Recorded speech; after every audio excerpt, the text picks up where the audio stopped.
will be interrupted shortly, but I'd like to just inform the members of the House that they better behave themselves because they're in the gallery. We have retired Commissioner of Police Ken Moroney, APM AM, retired Senior Assistant Commissioner Peter Walsh, APM, retired Assistant Commissioner Peter Parsons, APM, Chief Superintendent Graham Waldron, APM, and Superintendent Bruce Lyons. So we send a warm welcome to them all here this afternoon, and in accordance with the resolution of the House, business is now interrupted for the presentation of the inaugural speech by the member for Dubbo.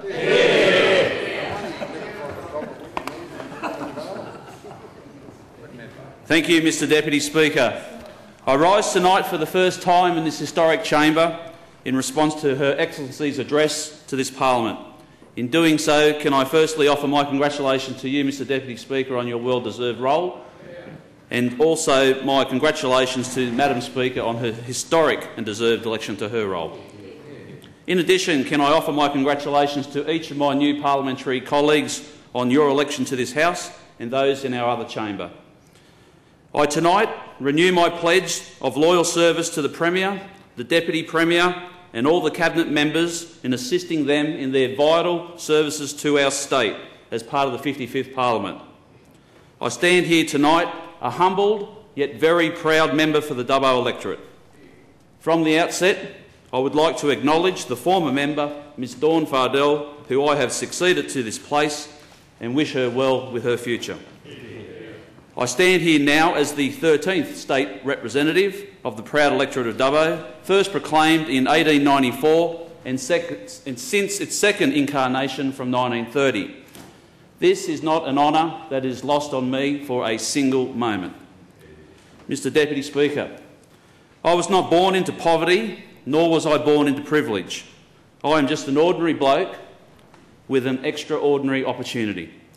I was born into a normal family under whose care I was afforded every opportunity to live and learn to serve others before self, to take every step to right or wrong wherever possible, and to live by the ethos that to whom much is given, much is expected. I am proud to be the first Grant to be a member of this chamber and to continue my family's proud Scottish heritage of service to both Crown and community that has been entrenched in my DNA since the year 1047. I recognise today my family who have joined me, and I offer my thanks to them for all their love and support throughout my life. Across what has not always been an uneventful life without its challenges, but a life, Mr Deputy Speaker, which I could lead knowing that there was always a safety net of love and support ever present while I went off and pursued my dreams. To my father Ken, a retired New South Wales Police Inspector of 33 years of distinguished service, and to my mother Rhonda, a retired nurse who worked mostly in aged care, I say thank you. Mr Deputy Speaker, I am the older brother of twin sisters, Kim and Kathleen. I grew up, however, with only one sister, after we lost Kathleen at birth and who was buried at Mulree. As I grew up, despite the usual sibling rivalries and conflicts that arise in any family, the love from my sister was and remains unequivocal. Kim, who has joined me tonight, your love and support of my family and I from childhood to now has never been anything other than absolute. My absolute love and support I return to you with interest. To you and your family, Craig, Jazzy and Connor, I could not be more proud of you all. You are the most remarkable and kindest person I know, and there is no prouder big brother in the world than I am of you. To my extended family of Reno and Leslie, Paul, Renita, Brian, Damien, Robin and Bill, Lynn and Lou, who are spread across the country and spread across the world. I consider myself extremely lucky to have you and your families in my life, and I am far richer for that honour. Mr Deputy Speaker, I consider myself a son of regional New South Wales. I unashamedly love my state and I love my community. I was born in Maitland and spent my schooling at Katingal Public and at Oxley High School, Tamworth.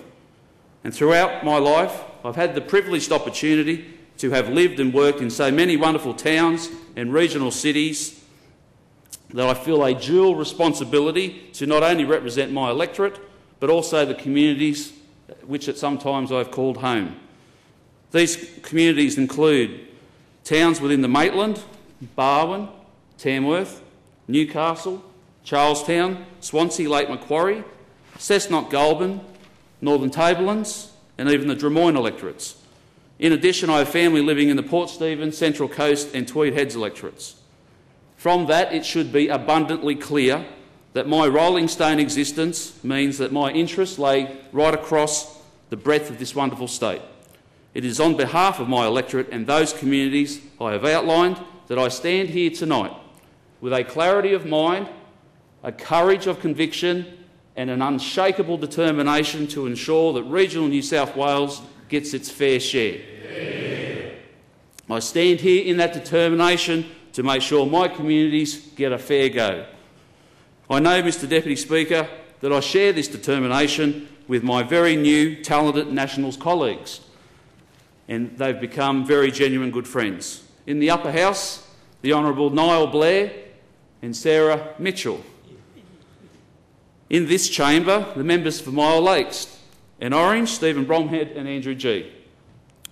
Port Macquarie and Tamworth, Leslie Williams and Kevin Anderson, and the Labor conquerors at Monaro and Bathurst, my great little mates John Barilaro and Paul Toole. Mr Deputy Speaker, we are proud to have entered this parliament, respectful of our party's immense history and tradition, but really excited to join with our national colleagues who have been returned to this House in our pursuit in making a significant contribution to our party's and our state's future. In addition, I today commit to contributing to the restoration of the integrity of this historic and proud chamber and to the restoration and standing of the New South Wales Parliament in the eyes of those who, without question, have had too much opportunity to mock and ridicule those who have let not only this institution but also their communities down in recent years. It is a privilege to be able to serve your state, and for me, I have now been able to do that on two different capacities. In 1988, I joined the New South Wales Police Force and 6 months later took an oath of office to protect and serve my community, an oath I have held dear for over 21 years. Over those years, Mr Deputy Speaker, to steal a football analogy, the New South Wales Police Force owes me nothing. I am forever appreciative for all the opportunities this proudest of callings has offered me. Throughout my service, I didn't take a carpet ride to the rank of Inspector of Police, and am proud to say that I've walked and worked some of the toughest streets in our state. I have in that time witnessed the very best and the very worst in people. Like many police, I have held in my hands children lost to their parents. I have looked into the eyes of children who have had their innocence stolen from them. I have comforted those who have suffered unimaginable grief and loss, and I've been called upon to help mend broken lives and broken communities. It is these experiences gained from having a front row seat to life that steels you and continues to motivate you to seek a better outcome. Experiences that at times have left me dancing with shadows and running from grey skies, questioning humanity and trying to find explanation in the unimaginable. In contrast, I consider myself blessed with the opportunities I have had to contribute in arenas never before pursued by police, to build relationships between police and our Indigenous communities in locations never imagined possible, to work hand in hand to reconcile opportunities for young Indigenous people and provide pathways to a better life through education and employment outcomes. These initiatives and outcomes I count as my proudest achievements, along with my success in pursuing and locking up those who preyed on our children. Despite the gap between the depths of despair and the elation of achievement a policing career offers, I remain firmly an idealist without illusions. It is from this base, steeled by my experience and the humility that those experiences bring, that I believe I